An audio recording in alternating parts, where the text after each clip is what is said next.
Good morning, and today we're going to look at The Glass Menagerie by Tennessee Williams.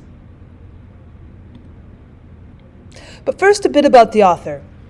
Thomas Lanier Williams grew up in Columbus, Mississippi. He and his older sister Rose were raised in his maternal grandparents' home. His grandfather was an Episcopalian clergyman, and he was brought up in a supportive, bookish atmosphere. Now, when his father, an extroverted traveling shoe salesman, took a desk job in St. Louis, the family was uprooted from its sheltered, genteel existence and transplanted to a cheerless backstreet apartment. Looking back on the traumatic move, which was an expulsion from the southern Eden that became the motif in his plays, Williams observed, "We suddenly discovered that there were two kinds of people, the rich and the poor, and we belonged more to the latter." Now, Tennessee Williams' college education was interrupted during the Great Depression when he worked for 3 years in a shoe factory, and it was a job he detested. He eventually resumed his studies, and in 1938 he received a degree from the University of Iowa. And the next few years were lean ones in which he variously wrote, waited on tables, and worked on a pigeon ranch. Now, The Glass Menagerie opened on Broadway in 1945 and established Williams as a major dramatic talent. So there's only a few lean years in between there, and his first major story, The Glass Menagerie, gave him this major lift. Now, The Glass Menagerie introduced several motifs that run throughout the works. The vulnerable and anguished woman who lives in a fragile fantasy world. The family hobbled by emotional or physical poverty. The domineering and manipulative parent. And the haunting sense of the Old South as a romantic, bygone era.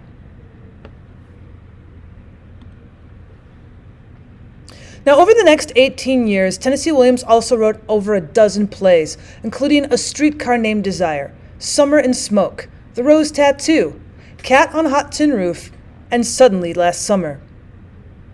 Now, along with Eugene O'Neill and Arthur Miller, Williams is considered among the greatest of the 20th century American playwrights. And his works have served as vehicles on stage, screen, and TV for Marlon Brando, Elizabeth Taylor, Richard Burton, Katharine Hepburn, Paul Newman, Joanne Woodward, and John Malkovich.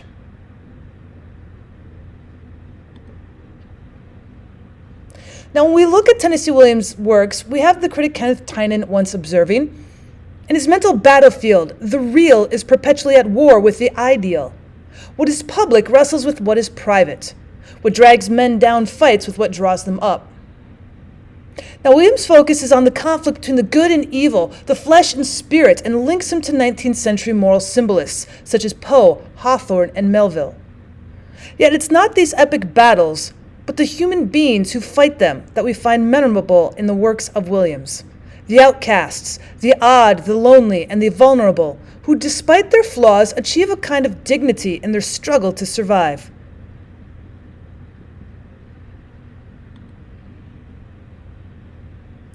So, looking at The Glass Menagerie, Tennessee Williams claimed that all his major plays fit into the memory play format that he described in the production notes for this play. Now, a memory play is a three-part structure. First, a character experiences something profound. Next, that experience causes what Williams terms as an arrest of time, a situation in which time literally loops upon itself. And then next, the character must relive that profound experience in that loop of time until he or she makes sense of it.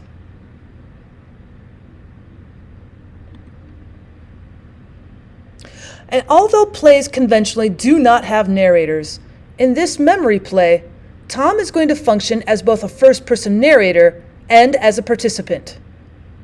In addition to this unusual point of view, Tennessee Williams also makes use of another technique, usually more present in narration than in drama, the flashback. To signal the flashbacks, Williams uses the simple devices of Tom's clothing and the dramatic monologue. Now, when he's wearing the seaman's coat and hat, Tom is speaking in the present, and the dramatic convention is used consistently throughout this play.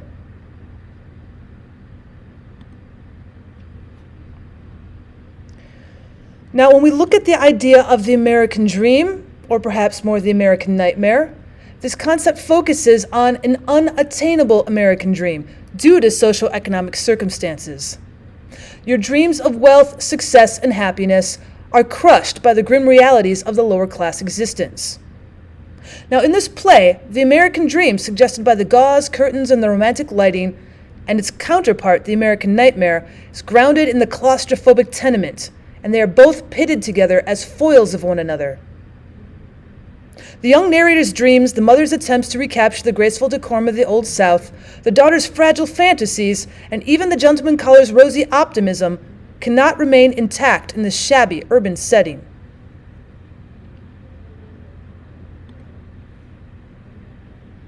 Now, we are looking at an American play, so we should discuss the stage directions. Well, stage directions function as exposition or description. At the beginning of the play, stage directions establish both the setting and the mood by describing the grim tenement, flanked by garbage cans, alleys, and fire escapes.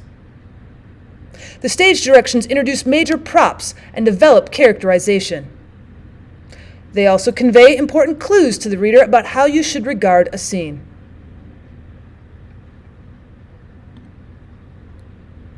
Next, the dialogue. Well, the dialogue is going to function to advance the action of a play. Tom, as the narrator, remains more aloof and philosophical than Tom when he's a character. Amanda also is going to lapse into Southern coquetry in the presence of the gentleman caller.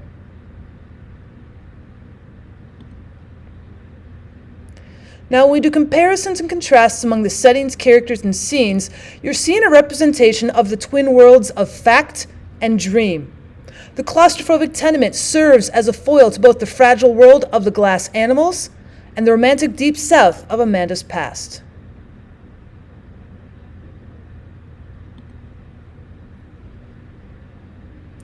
Next, as we look at the themes. The overarching theme for his plays, Williams claimed, is the negative impact that conventional society has upon the sensitive, nonconformist individual, with an emphasis on the irrational and the desperation of humanity. Now, some of the elements of the modern age in Williams' technique, since he was writing in the early part to the mid part of the 20th century, you're going to see this new type of theater versus the theater of realistic conventions. Again, he's using flashback, and he's using the idea of an American dream versus an American nightmare. So much more newly held beliefs in the elements of modernism in drama. There's this fluidity of consciousness where you're not quite sure what seems to be real and what seems to be ideal. There are unconventional techniques and the freedom of convention. Again, just by changing the clothing on Tom and having Tom's character be more aloof as being an active participant, you're going to see some unconventional techniques. There is the emphasis on the divided self, the mask versus the inner self, and the narrative approach, the point of view, and the flashback.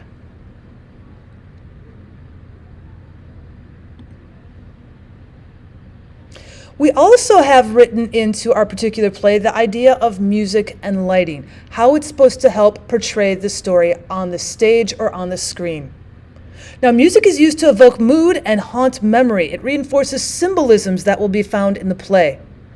Tennessee Williams describes the recurring theme of music as light, delicate, sad, and fragile.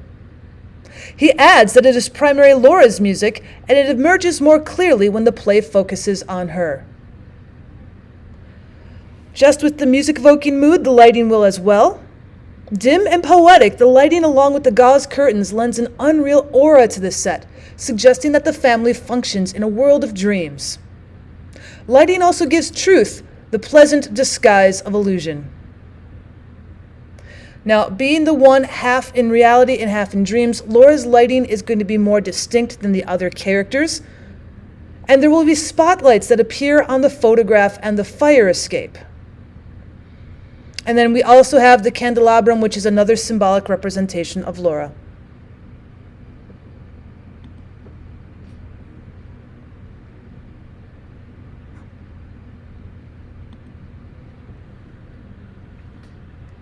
Now, when we look at the age that we are discussing when it comes to the mood and to the tone, we're also looking at the writing. And we have an art movement in the late 19th and early 20th century that advocates that art should be a direct expression of the inner feelings and the heightened emotions of an individual. And that would be Expressionism. However, in Expressionism, it's distorted or it's exaggerated.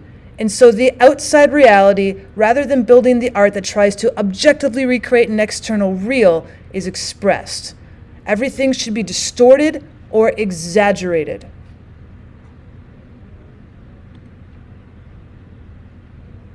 So along with the lighting and along with the music, you're also going to see symbolic colors being used in the glass menagerie.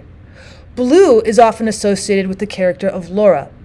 Now, Jim's nickname for Laura, Blue Roses, suggests a phenomenon that is contrary to nature. Now, yellow is associated with Amanda. You'll see that in her yellow dress and the jonquils that she loves.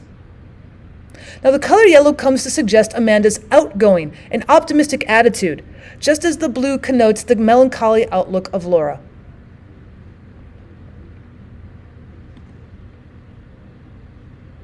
Now, the historical context for the play. The Glass Menagerie takes place in 1937. Now, at that time in history, Franklin D. Roosevelt is the President of the United States. Neville Chamberlain becomes the British Prime Minister. Japan is invading China, and the attack that some would mark as the beginning of World War II. And at Francisco Franco's request, Adolf Hitler bombs Guernica in the middle of the Spanish Civil War.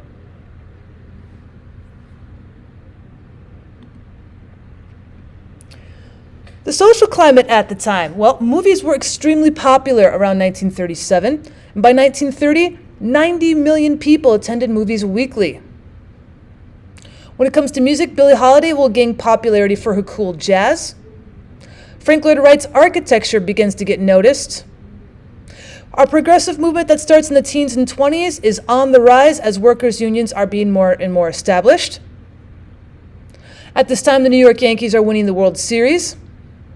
And Howard Johnson is going to start the trend of franchising restaurants. We also have to remember we're still in the height of the Great Depression in the United States. The U.S. President FDR states, "I see 1/3 of a nation ill-housed, ill-clad, and ill-nourished." So because of the Depression, business activity had suffered a sharp drop. We also see the Miller-Tidings Act that allows manufacturers to fix the resale prices of their brand name merchandise.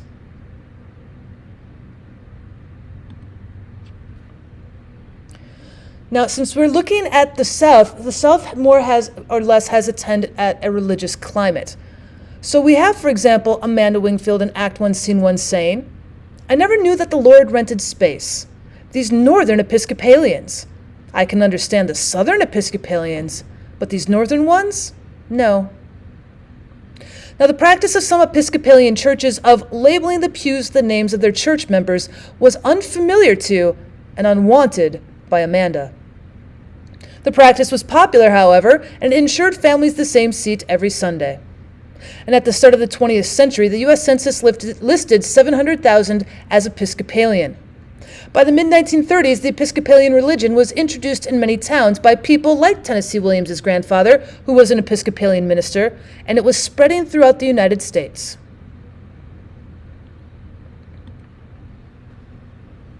Well, what was new in 1937? Supermarket shopping carts, drive-in banking, spam, the edible kind, U.S. blood bank, antihistamines, the Golden Gate Bridge had just been finished, and nylon is patented. So we see more of a trend towards the pre-made and more of the getting things done quicker.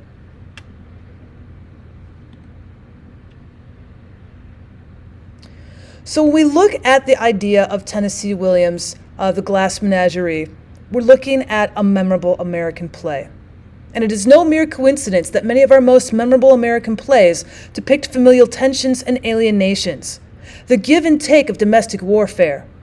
Indeed, the venerable tradition of dramatizing family strife is by no means uniquely American, as this motif transcends cultures and predates Shakespeare's Hamlet, even going back to the drama of Aeschylus.